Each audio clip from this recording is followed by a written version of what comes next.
So now let's apply the concept of C-factor to various cavity preparations. This is a Class 1 preparation on the left. The schematic drawing on the right represents the preparation from an occlusal view. It's essentially a box with no top.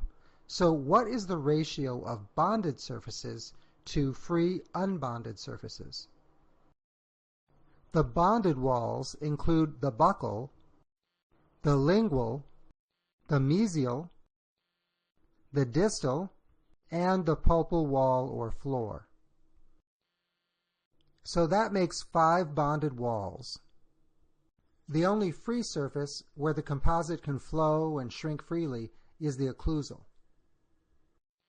So the C-factor is the bonded surfaces divided by the free surfaces, which in this case is 5, which is the highest it can be. So if we were to place a full increment of composite into this cavity preparation and cure it all at once, 5 walls would be stressed and pulled together. This could result in the composite pulling away from the walls of the preparation, which could cause internal voids or open margins. And this could lead to leakage, sensitivity, and/or secondary lesion formation, all of which could contribute to early restoration failure. Alternately, the polymerization shrinkage could pull on the enamel and cause enamel fractures about 0.5 millimeter away from the margin.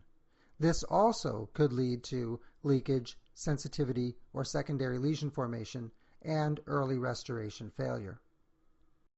This white line all the way around the restoration looks like it's at the margin of the restoration, but it's actually in the enamel about 0.5 millimeter beyond the margin. This was caused by polymerization shrinkage. So this is what can happen when we have excessive polymerization forces. The composite can fracture, the enamel just outside the margin can fracture, or cracks can form elsewhere on the tooth. Another possibility is that the cusps could be strained and deflected. This inward cuspal flexure can cause discomfort, especially on mastication, and possibly eventual fracture of the cusps or marginal ridges. So what's the C-factor on this DO restoration? Is it as bad as an occlusal? How many bonded walls do we have? Well, we have the buccal, the lingual, the mesial, and the pulpal floor or wall. So we have 4 bonded surfaces. Now for free unbonded surfaces, we have the distal and the occlusal. So we have 4 bonded surfaces divided by 2 free surfaces, which makes the C-factor 2.